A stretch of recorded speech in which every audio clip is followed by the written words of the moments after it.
Coach, what was the, I guess, ultimate decision to come to Kansas State? What kind of moved you to make this choice? Yeah. Appreciate the question. That's a great question. It's an easy answer. For me, getting the opportunity to be an assistant again and get back on the grass, first of all, I wanted to go work for someone that I knew and that I respected. And my respect for Chris Klieman and the job that he's done here, the job that he did at North Dakota State, but also the man and the person, which I got to know a bunch over the last 10 years, to me superseded that. The second thing is just the consistency of this program. It's a very, very stable program in an unstable world of college football right now, in an unstable profession of college football coaches. But there is some really good stability that starts at the top with Gene Taylor to Coach Klieman. It speaks to the job that this staff and this team, this program, the guys that have come before me, I do feel like I'm part of the keeper of the jersey, so to speak, especially in the quarterback room. There's been a lot of good quarterbacks come through Kansas State through many, many years. And so just the amount of respect that I have for this program in competing or trying to, the last few years, just so much respect. And so that the opportunity to coach a really good quarterback room and to help this program to even evolve offensively and to take another step. So all of those, I think, factored into it. How much has the camaraderie come along with Connor Riley as well as at the offensive coordinator position? How important is that? Well, it's extremely important. The camaraderie just between Coach Riley, myself, the entire offensive staff, but offense and defense. I mean, we're just a group of guys that Coach Klieman's put together, a tribe, so to speak, that he's put around this program to mentor, to coach, to help take from young men to grown men, these men that sit in these seats right here. But that collaboration, the respect, the being a great teammate is all part of it. And obviously the question was Connor and I, but it's all of us. And so that's been good. We've been on the road. I've been on the road more than I've been in Manhattan up to now, but the last couple of days of being back in the office has been really good. And how are the first conversations with Avery Johnson now that he is the lead of the quarterback room? Yeah, absolutely. Just really good. Really easy and fun for me. Avery is a guy that I think we know to be a competitor. I'm learning that. He's smart. He's driven. He's got a great heart. And, I don't pretend to know everything about him as a quarterback. I've been on the road more than I've been meeting with him. But the last few days and over the weekends, we met a lot over the weekends as I'd come back in and around recruits coming through here. Started on FaceTime, though, after the bowl game, after both of our bowl games into early January. So we started that relationship before I got here. But it's been going good. Whether in Lubbock or Norman, as you viewed K-State from the outside, what were your thoughts on the program? Tough, blue collar. The baseball analogy I've been given is that K-State's a tough out. Man, they don't give you anything. They're hard to beat because they don't beat themselves. In a baseball, it's like the guy up, fouling a few pitches off, taking a couple balls, moving the count to a full count, fouling off a couple more, and then getting a base hit. And all of a sudden you look up and the pitcher spent 9, 10 pitches, and they say, oh, he's a tough out, man. That's hard. Or maybe he did line one out, but he used a lot of pitches, and he showed his hand a lot.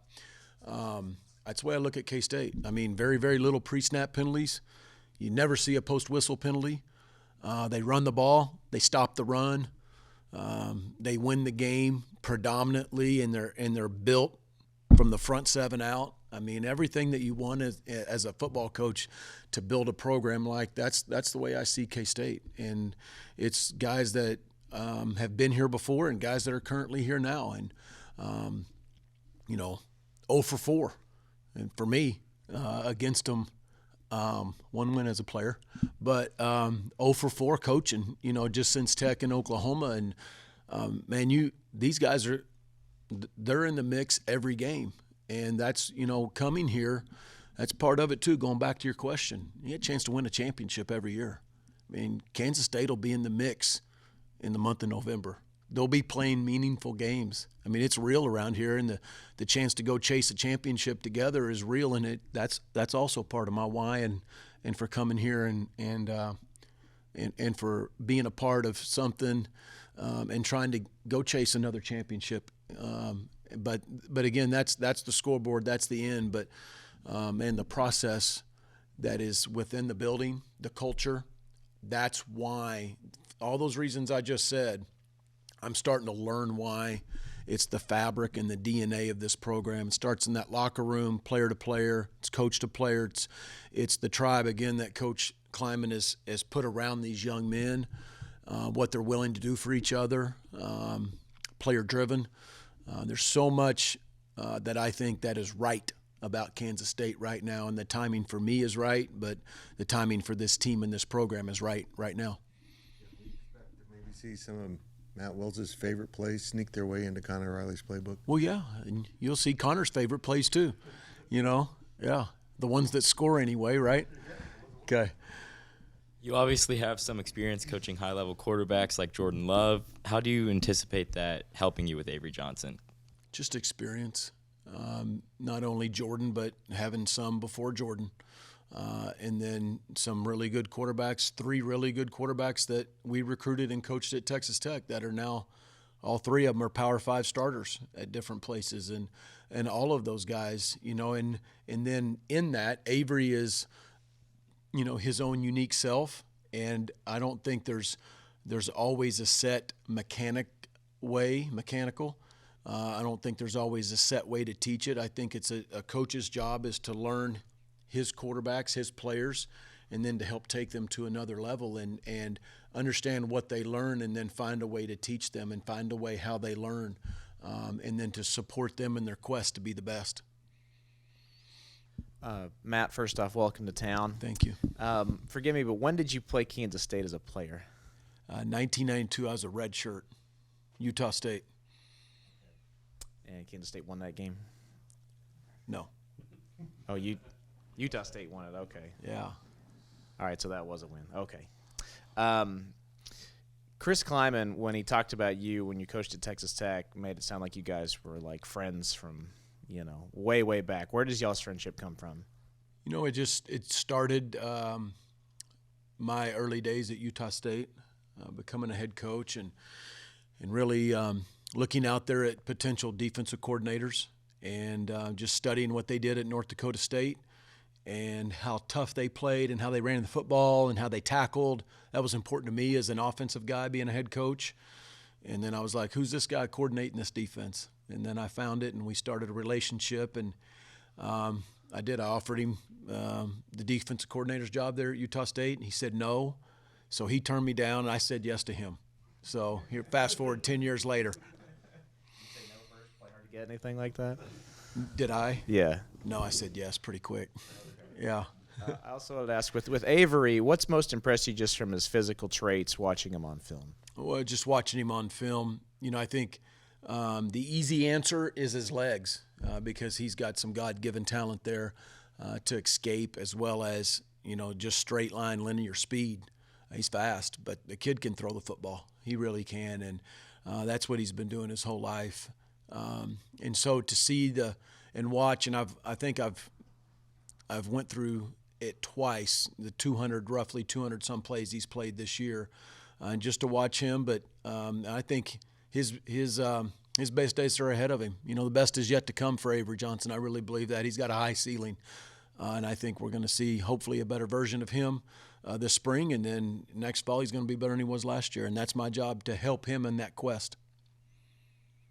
K-State kind of had an exodus of backup quarterbacks at the end of last season. They have Jacob, and then Blake is coming in as a true freshman. What do you like about those two guys that you've kind of seen and been able to talk to so far? Yeah, with Blake and with Jacob and Kellen as well, all 3 of those guys, they're eager to learn, eager to please.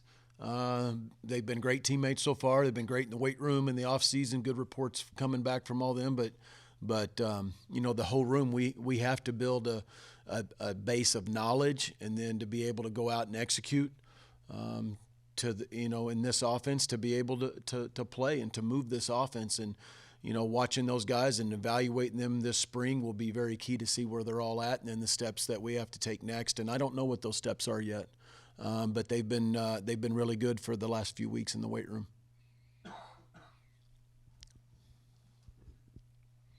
Got a hard-hitting question for you.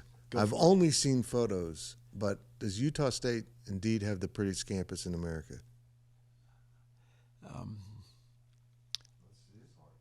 Yeah, I haven't seen everything of K-State yet, so we'll hold that. This is a beautiful stadium and a beautiful facility, and Gene and the administration have done a great job with all of these facilities here. I love the stadium setting at Maverick Stadium. I'm biased. That's where I went to school, coached there, spent 13 years. But that is, you know, next to the mountains, a beautiful place to watch a football game, to play one, and to coach every day. It's a beautiful spot. Is there something about?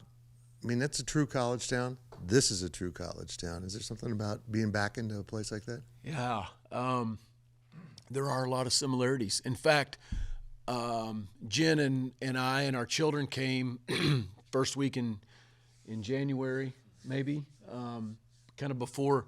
That first week in January, we came for a few days, and if y'all remember, it kind of started snowing, and we'd been around and seen the town, and obviously the size of the town, and knowing, you know, Kansas State, you know, an ag school, a state school, and all that, and then the size of this town and how everything does revolve around K-State. My kids immediately made some, in their mind, analogies to Utah State and to Logan, Utah. And it was funny because then it started snowing, and they were all three like, oh my gosh, Manhattan is a lot like Logan, and Kansas State's a lot like Utah State. And then my 15-year-old says, huh, yeah, but with a way bigger stadium, you know. So I'm like, yep, you're right, Wyatt. So, but yeah, there's some analogies to that, or to some similarities, excuse me.